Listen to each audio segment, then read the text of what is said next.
The small town of Cora, Colombia, was abuzz with excitement as news spread that Prince Harry and Meghan, the Duke and Duchess of Sussex, were making a surprise visit. Before we delve further, please click the like and subscribe button, turn on the notification bell for more updates. The royal couple, known for their global humanitarian efforts, had decided to include Colombia as a stop on their latest trip. However, their arrival was met with an unexpected and fiery rebuke from an unlikely source, Colombia's own Vice President, Francia Márquez. As Harry and Meghan's motorcade pulled into the town square, a large crowd had gathered to catch a glimpse of the famous royals. Among them was the newly elected Vice President, a former environmental activist who had risen to the second highest office in the country. When it came time for her to address the crowd, Márquez did not hold back. "We welcome visitors to our beautiful country," Márquez began, her voice carrying over the cheers of the onlookers. "But I have a message for Prince Harry and Meghan, don't you dare come back here." The crowd fell silent, stunned by the Vice President's blunt words. Harry and Meghan, seated in the back of their vehicle, exchanged bewildered glances. This was certainly not the warm welcome they had been expecting. Márquez continued, her tone growing more impassioned with each sentence. "Colombia is a country that has suffered greatly from the consequences of colonialism and exploitation for centuries. Our people have fought against foreign powers who sought to take our land and resources for their own gain, and now you, too, have the audacity to show up here representing the very monarchy that has contributed to our pain and suffering. Well, I won't have it. This is our country, not yours. So I say to you, Prince Harry and Meghan, don't you dare set foot in Colombia again."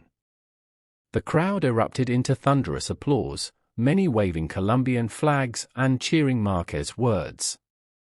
Harry and Meghan sat in stunned silence, their plans for a diplomatic visit now in tatters as the motorcade quickly departed, leaving a trail of bewildered onlookers in its wake. The incident quickly made international headlines. How could the progressive, environmentally conscious Duchess of Sussex be so harshly rebuked by a fellow activist and leader? In the days that followed, the fallout was swift. Márquez's office released a statement doubling down on her comments, saying that the colonial legacy of the British monarchy was not welcome in Colombia. Royal commentators and pundits from around the world weighed in, with some defending Márquez's stance and others criticizing her for her perceived disrespect toward the royal couple. Meghan, in particular, was said to be deeply hurt by Márquez's words. Sources close to the Duchess revealed that she had been looking forward to learning more about Colombia's environmental and social justice movements, areas in which she and Márquez shared common ground. The rebuke was seen as a major setback in the Sussexes' efforts to rehabilitate their global image after a series of controversies. For her part, Márquez remained unapologetic. In a subsequent interview, she explained her position in more detail. "Look, I have nothing against Prince Harry and Meghan as individuals," she said, "but they represent an institution that has caused immense harm to countries like ours.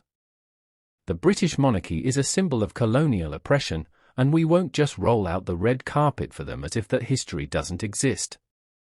Márquez went on to detail Colombia's own complicated relationship with the legacy of colonialism, speaking of the indigenous communities who had been displaced from their ancestral lands, the Afro-Colombian populations who had endured generations of racism and exploitation, and the environmental devastation wrought by multinational corporations. "This is our struggle, our fight for justice and self-determination," she declared. "We don't need the British royals coming in and trying to speak for us or represent us. We can do that ourselves." Márquez's words struck a chord not just in Colombia, but around the world. Activists and indigenous leaders from across Latin America voiced their support, seeing her stance as a defiant rejection of the lingering influence of colonial powers. For Harry and Meghan, the incident was a humbling reminder of the complexities and sensitivities they must navigate as they seek to use their platform for global good. The royal couple ultimately decided to cancel the rest of their Colombia trip, citing security concerns in the wake of Márquez's rebuke. But the damage was done, and the fallout continued to reverberate in the weeks and months that followed. Márquez's words had struck a nerve, exposing the enduring tensions between the global North and the global South, between the former colonial powers and the nations they once subjugated. As for the vice president herself, her bold stand against the royals only served to cement her reputation as a fearless champion of the downtrodden in Colombia and beyond. Márquez's name became synonymous with the ongoing struggle for true decolonization and self-determination. "We will not be silenced.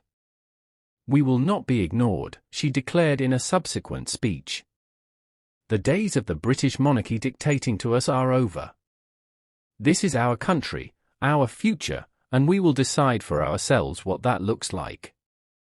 For Prince Harry and Meghan, the lesson was clear: when it comes to the legacy of colonialism, some wounds run too deep to be easily healed. In Colombia, at least, the royals would do well to heed the vice president's warning: "Don't you dare come back here." Please remember to like and subscribe, turn on the notification bell for more updates.